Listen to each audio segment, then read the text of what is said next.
بالتأكيد هذا البلد له مكانة كبيرة في قلبي. السلام عليكم ورحمه الله تعالى وبركاته. معكم إياس. هذا كان اول خروج اعلامي لعبد الصمد ناصر من بعد ما خرج من الجزيره. غنسمعوه وها شنو قال للمغاربه. ليتس جو. بالتالي أنت الحمد لله كنت تعيش في ظرف في طيلة 26 سنة وكأنك في بلدك. فبالتأكيد هذا البلد له مكانة كبيرة في قلبي. هؤلاء الطيبون الكرام أهل هذا البلد الذين أكرموني وتعاملوا معي بكل حسنى وبالمعروف وبصراحة بمعاملة لا يمكن أن أصفها إلا بكل خير. تعاملوا معي هكذا فلهم أيضا في القلب مكانة. وأنا بالتأكيد أخي أسامة أؤكد لك أن حتى لو عدت إلى المغرب إن شاء الله وسأعود إلى وطني الحبيب، ستبقى صلتك وطيدة مع الإخوة، يعني أصدقاء والناس هنا في المجتمع القطري وفي هذا البلد، بهذا البلد الطيب أيضا. وللجزيرة أيضا ستبقى طبعا مكانة كبيرة، لأنه لا يمكن بين عشية وضحاها أن أقلب صفحة الجزيرة وأقول الجزيرة خرجت من وجداني بعد ما هي كانت عشق. ستبقى أيضا الجزيرة كما هي في قلبي، في وجداني عشق، لأني لا أحمل، قلتها مرارا في لقاءات صحفية أخرى، لن أحمل المؤسسة وزر قرار غير محسوب من شخص ما في المؤسسة في حقي، سامحه الله. على كل حال يعني الأيام بيننا والتاريخ بيننا وسيحكم، والناس الآن أصبحت تقريبا تعرف كل التفاصيل.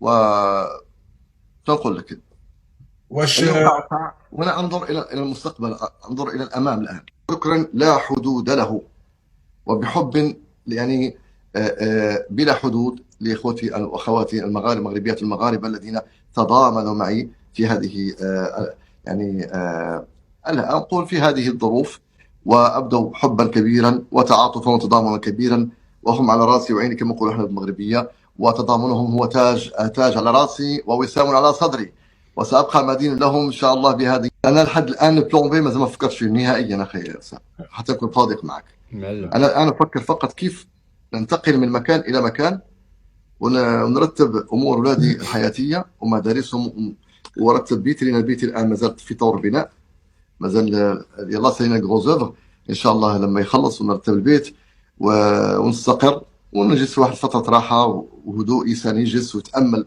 يعني يقرأ فيما مضى كذلك ويقيم التجربة وينظر ماذا بإمكانه أن أيضا أن يفعل مستقبلا. لا أخفيك أنا كانت صراحة، لا أخفيك أنه كانت عندي طرح علي بعض المشاريع في المغرب للعودة. وهذا الشيء طبعا بعد المشكلة مش قبل المشكلة، حتى ما يقولكش الواحد في دماغه يقول لك هذا اخترق المشكلة باش هو يرجع. لا أبدا. والله أسامة أنا نقول لك سر، والله السنة الماضية أنا كنت غادي أرجع صراحة. أنا كنت غادي أقدم استقالتي وغادي أرجع السنة الماضية في مثل هذا الوقت، والإدارة تمسكت بي وصراحة وأكرمتني وأصرت على أني أستمر، وقالت لي على لسان المدير أنه أنت رمز من رموز المؤسسة وابن المؤسسة ولا يمكن أن أتخلى عنك. وبالتالي يعني تعاملوا معي بكل حسنى، ولهذا أنا آثرت أن يكون الفراق أو الفصال بالمعروف كما كان اللقاء بالمعروف. على كل حال من جانبي أنا أتعامل بأصلي، أتعامل عن أصالة نفسي ووفق تربيتي ووفق قيمي ووفق أيضا مرجعيتي. أنا هكذا، حتى لو إذا كان هناك شخص أساء لي أو ربما اعتقد أنه يسيء لي فإن الله أحسن إلي، وأنا أعتقد أني خرجت من باب واسع. ربما هذه الخرجة حتى لو كنت في أحسن الأحوال أفكر في طريقة للخروج مشرف، ما كان سأفكر هكذا لولا أن الله كتبها لي هكذا. وأعتقد أنه ليس هناك أحد ربما قد يلومني أو يعاتبني على هذا الخروج. سي عبد الصمد، شكرا لك مره اخرى على الموقف ديالك اللي خديتي. ما فضلتيش انك تحني راسك حدا قضيه ديال شرف للمغاربه والمغربيات بالخصوص. لهذا فهنا كنشوفوا كما هضرنا ماشي مره ماشي جوج على الرقي ديال هذا الصحفي اللي باينه بطريقه اللي كيهضر. وريوني واحد في بلادكم كيهضر بحال هكا، واحد في بلاد فهمتيني سورتو كونتر الاله الاعلاميه الجزائريه اللي ما كنظنش يقدر يوريني شي واحد فيهم كيهضر بحال هذا ولا قريب ل 1% بالطريقه اللي كيهضر بها هذا ولا الاحترافيه ديال هذا. وشو لحد الان ما سمعنا حتى شي حاجه قالها عليهم العيب، حتى حاجه العيب، حتى حاجه العيب ما قالها، في حين هما راه جالسين كيالفوا القصص، كيقول لك حقا راه كان واحد من الجواسيس، حقا كان واحد من الناس اللي كانوا كيسربوا معلومات الجزائر.